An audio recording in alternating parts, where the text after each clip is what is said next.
Hey friends, welcome back to the Burn Stress Lose Weight podcast. Today we're talking about how to actually remember the lessons that you have learned. I recently posted inside the Unstoppable group, as I do, real lessons from this past summer. One of the biggest things was I shared with you all recently, I went to Banff. It was one of our best family trips to date. And if you're a mom, if you are juggling all the hats, you know what it's like to go on a family trip with two young kids. My kids are now 10 and 7. And in the past, we have had family trips. I purposely don't call these vacations because you come back from a trip like this and you feel like you need a vacation after your supposed vacation. And a lot of it is because there's a family dynamic. There are multiple personalities. There's you, if you're traveling with your partner, of course, with your children, everyone has a different opinion of what they want to do, what they want their day to look like. There is bickering, there are fights, there is all kinds of ups and downs that come with family travel. At least in my family, that's how it's been. I reported to my clients that this one trip to Banff, it was 7 days. It was very outdoors focused, very hiking focused. We were off of screens almost completely, and how it was one of our best trips. And one of the things that I shared in the group, which somebody had a comment on, which is inspiring this entire episode, was the success of this family trip, the success of this vacation was built on the back of multiple previous family trips. Trips that I have taken, vacations that I have been on. This success of this trip didn't just happen on its own. It wasn't just that we were all aligned with each other, that we were all just in a good mood, that we were all just behaving the way we were supposed to. This trip's success was built on the back of multiple other trips. And I shared with my clients, I did a whole breakdown for them around some of the past trips that I have been on over the last year, where I experienced massive epic fails, both in family travel and in work travel, where I wasn't feeling my best, where I gained some weight, where I wasn't following the plan the way that I said I would, and the lessons I learned and how incorporating those lessons is something that led to the success of this trip. So one of my clients asked a really great question, which is inspiring today's podcast episode, which is, how do you remember the lessons that you've learned in the past? So you've gone on a trip, maybe you take some lessons from it. How do you actually remember those lessons enough to incorporate it into the future, enough to actually make a difference? And I wanted to share with all of you what I shared with her. In my experience now, this is with my physician hat on, and now this is with my real life entrepreneur, mom, working mom life hat on. I have discovered that there are two different types of learning. The first type of learning, which we are very accustomed to, which I have been talking about on this podcast recently a lot, is the student mindset. We're coming in, we want to be, the A+ student. We have our trapper keepers out, our notebooks out, our highlighters, our colored pens. You're someone that really loves learning information. Maybe you have signed up for workshops in the past, you've gotten workbooks in the past, you want to do the worksheet, you want to get through the course to get the A+. And this is, again, the student mindset. It's an amazing, important, very valuable skill set to have. It's what got me through the educational system. It made me a really good learner. And that type of learning hinges on passive learning. What this looks like is you maybe attend a lecture or even listen to this podcast. You are going through a course and you have a notebook and you're taking a lot of notes, right? So this is hashtag notes. I remember this was over 15 years ago. Medical school was back in 2008. If any of you are physicians, you might remember, do they even have this book still alive and in circulation? I don't know, but First Aid. First Aid was one of the first books you get or you're told to really buy when you are in medical school at the very start, the first 2 years of medical school, to get through step one, which is one of your first big exams. There are so many exams. Where do we even start? Step one, then there's step two, then there's step three, then there's oral board exams, then there's written board exams. There's a whole slew of exams that you take. And so if you're listening to this podcast and if you've been the ever-loving student, it's because it has been hardwired into you to pursue your life as though you're taking the next big test. So if you're here and that's you, I see you, I get you, I am you, I understand. But the student mindset really is someone that takes a notebook. For me, it was like, I still remember to this day, I was so proud of my First Aid. It was this book. We would cut off the binding. If you were like next level like me, which again, I think many of you are. I cut off the binding, you take it to Staples, and you put in a lot of blank pages into the middle of the work. It's like a textbook, comma, workbook. It's kind of a combination. And you have them spiral bind it because, you're next level. So when you're going through First Aid, when you're going through the book, you have colored highlighters. I still remember I would have pink for high, blue for low. If something was hypertonic versus hypotonic, like I visually remember, again, my style of learning was very visual. I needed colors. I needed to have kind of a tactile experience of me learning. But I went through First Aid making lots of notes, lots of underlines. I would write in the margins, and it looked like if you looked at my first aid book after I completed it, it looked like I was really smart. Oh my gosh. I mean, the facade of this book, it looked like I was really smart. If you looked at it, it's like, whoa, look at those notes, girl. She takes really good notes. And let me just also preface this by saying that first aid book, I felt so much pride over the book. I felt so much pride over the notes that I did not let that book go. That book was on my bookshelf well past medical school, well past residency. I was a full-on attending. Like 10 years after using that book, I still had it because I felt bad throwing it away. Because I was so proud of it, as though it held any value, which it didn't. It didn't hold any value on its own. It just was this memorabilia of a time that I was in the student mindset. So let me say, why am I digressing and talking about the student mindset? Is because most of us who have been in the student mindset, who have done well as students, we try to apply the student mindset to all types of learning. So you have your notebook, you're taking the notes, you might even have flashcards. Did anybody do flashcards? Like, I think we all did some flashcards. I remember my brother, who is just, he's a smart guy, and he saw my notes.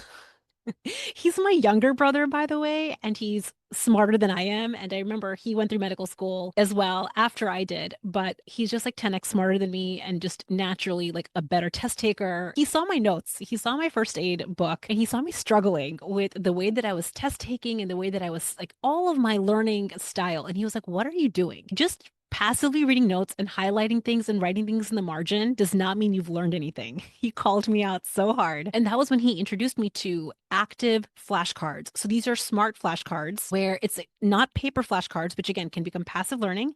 They're not as passive as taking notes. Flashcards are still a little bit active where you have to flip the flashcard, you have to ask yourself a question, you have to answer it and see if you got it correct. So there's a little bit of an active component to it. But he introduced me to an online flashcard program that was a smart flashcard program. So what this looked like is it would give you like the front part of the flashcard, basically ask you the question, and you had to see if you knew the answer. And when you got the answer, you had to tell the flashcard program whether this was easy, whether this was medium, or whether it was hard. And if you selected that this flashcard was hard for you, it would show you the flashcard more quickly. If the flashcard was very easy for you, it would space out when you got the flashcard next. So you can see that this level of flashcard learning took passive note taking, highlighting, and just writing in the margins and passively consuming, and it made learning become a little bit more active. It forced you to ask yourself the question, was this easy for me or was this hard? It's because of those flashcards, like the active learning process, that I really felt my ability to learn and retain information started to just exponentially improve. So especially, I wish I had known about this in medical school. He was younger than me, of course, at the time, so I did not know about any of this. But when I was studying for oral board exams, I was now well past my residency years. I was now in attending, studying for oral board exams. I just remember he was already through the medical school process, and that's how I learned from him. And he was like, "What do you?" I was going back to my old ways, my note taking, my highlighting. And he was like, "What are you doing? Is this how you're studying for your board exams?" He doesn't even know anything about OBGYN oral board exams, but he's like, "You cannot learn like this." So I'm really grateful he introduced me to these online flashcards. Why am I telling you about this? Because that type of active learning where I had to actively actually answer the question, was this easy or was this hard? It forced me to face the flashcards that were hard for me more often. So I want to say this part again. If you've meandered away, come back. Having an active learning process forced me to face what was harder for me more often. When I was in my passive learning student mindset, I found myself revisiting topics that I already felt very comfortable with. I was revisiting subjects and chapters that I already felt really good about because they felt good. And so in my mind, I'm like, this is really productive. The chapters and topics that felt challenging or hard, I noticed myself procrastinating on. I would tell myself, let's get to that later. I need to dedicate a whole Saturday to really diving deep and understanding the topic. It made a lot of sense. Again, a 3C story, convincing, convenient, and very compelling to not learn the material right now. I kept pushing it off to later. So, anyways, what this did, just this one step of passive student mindset to active student mindset. So, second phase, it forced me to face what was hard for me. Just that one step started to show me that actually taking action on the harder things, the things that are harder for me first, is up-leveling my ability to retain information. This entire thing that I've just described is the student mindset. I think of this as the first way of learning, the first style of learning. It's essential. It's where you get foundations from. It's where you get introduced to a new topic. When you're embarking on something brand new, you want to first learn the material. If that's you, like I'm really on board with that. However, what a lot of us are doing is we get stuck in the student mindset. We get stuck in the passive learning mode, either in the note taking or in the highlighting or in writing in the margins. And it looks really beautiful. It feels really productive. So we get stuck there. You might be someone that's a little bit more advanced. You might do the next step, which is you take kind of your notes and your highlighters and you start trying to make a slightly more active learning process, right? You start asking yourself questions. You start evaluating. I wonder what worked. I wonder what didn't. We talk about evaluations here on the podcast all the time. And this is what leads me to the second style of learning and what I told my client. The second type of learning, which is missing from most strategies, it's missing for you if you don't have results in hand that you feel confident about. And that is taking what you have learned and putting it into real life active implementation quickly. The key word is quickly. So before I tell you how this really worked in terms of my vacations and my family trips and with weight loss, I want to give you my medical school doctor example. So there's one thing to read in a textbook how to do a C-section. There's one thing in a textbook or, to learn in a lecture how to perform surgery, how to do a hysterectomy, the different types of hysterectomies. What are the risks? What are the complications? What are the pros? What are the cons, right? There's the learning, the student mindset of having the flashcards. What are the pros? What are the cons? What are the techniques? What's step one? What's step two? This is the passive learning part of it. But if you have been in this situation, you all know that the time that you actually learn and use that information and make your brain more valuable is when you take that learning, you put it into practice. So what this looks like is actually showing up in the OR. First, you show up as an intern or as a student, right? You show up kind of awkward, maybe show up fumbling around, maybe you mess up the way you scrub in, you get, told by the scrub tech or the scrub nurse or maybe the attending that you did it wrong. You have to go back, you have to do it again, you have to learn how to do it again, you have to fail, you have to do it again, again and again, right? So I'm saying this because it's that part of the process that most people give up on. You don't give up when you're in medical school or when you're in training or when you're kind of starting your career because you see everybody struggling. But when it comes to weight loss or a real life goal that's outside of the educational system, this is where most people quit. This is where most people will take their foot off the gas. They'll start questioning themselves. They will mess up on the proverbial scrubbing in for the first 2, 3, 4, 5, 10 times. And they'll like, see, it's probably not for me. And they take their foot off the gas and they get stuck in the start, stop energy. Friends, you can be stuck in start, stop energy for years. I know because I was there. If you've ever felt frustrated with, I've been trying so hard, I've been putting in so much effort, but it's like up and down, this is why you've been in start, stop energy. It's okay. It's solvable. There's a mindset gap and a strategy gap, which we talk about on this podcast. But I want to share with you exactly what it takes to really leverage and activate the second type of learning, which is where I think, in my experience, real results are born. That's where they're living. You have to show up as the intern who messes up on how they scrub. You have to take the criticism and the feedback of the scrub nurse and the attending and the senior resident. You have to take their feedback. You have to go do it again and fail and keep coming back. And the more you do that, the more you get better. You have to take quick, fast action and you have to do more reps more quickly. So this is what I was sharing with my client because she asked, how do you take all the learning from these past trips and how did you implement it into your trip to Banff? I didn't take out my notes. I didn't have notes from the last 3 trips, the last 3 epic fails that led to the success of this trip. The way that I did it this time was when I failed the first time, which I must have shared on this podcast a year and a half ago, when I failed at that trip, when I had a mess up, when I had a misstep, I evaluated that trip right away. And whatever I learned from that trip, I started putting into action immediately. So I wasn't waiting for the next vacation to put that lesson and those lessons into action. I started folding in the lessons of that trip into my real life right away. The second type of learning is taking that active flashcard element of it and just putting it on steroids. It's taking fast, quick action on the lessons that you have been learning. And this is the part that is, I'm just going to say it right here. So if you feel uncomfortable, I want you to know that nothing is going wrong. It's the taking of action that is the uncomfortable part. If you feel the little hesitation, the, ugh, oh, I have to actually expend effort right now, nothing is going wrong. You're doing it exactly correct. Don't wait for that hesitation or the doubt or the effort, that effortful feeling. Don't wait for that to go away or to feel perfectly aligned or perfectly at peace or perfectly calm or perfectly stress free to put your lessons into action. The way that you actually start feeling better and you start rewiring your brain with new habits, the way that you create more ease and make things more automatic, the way that you fold it into your next vacation or your next trip is you have to go through what we call the sticky, messy middle. The sticky, messy is taking that action and taking it quickly. What's amazing about this process is every time you learn a lesson, you get to fold in one more ingredient. I'm thinking about fold, when you're baking, you're supposed to fold the dough. I'm not a big baker, but I hear that that's what you're supposed to do. You're supposed to fold in the dough. You fold in the next ingredient. So rather than ever feeling like you have to do 100 things to succeed at your weight loss goal, 100 things to succeed at you feeling better, at you managing your time, imagine that you just folded in one very clear, specific action at a time. Focus on the next one small habit that you know is going to most move the needle. So, the way that this translated for me for Banff, I reflected to my clients about 3 past trips over the last year and a half to 2 years that I had to learn from, I had to leverage lessons from, and they all over time got folded into what created the success of this trip. In trip number 1, I learned one key lesson and I started folding that one key lesson into my actual real day to day life. And then when I had my second trip, I folded that lesson. So now the first lesson has already been folded in. It's already become more a part of my routine.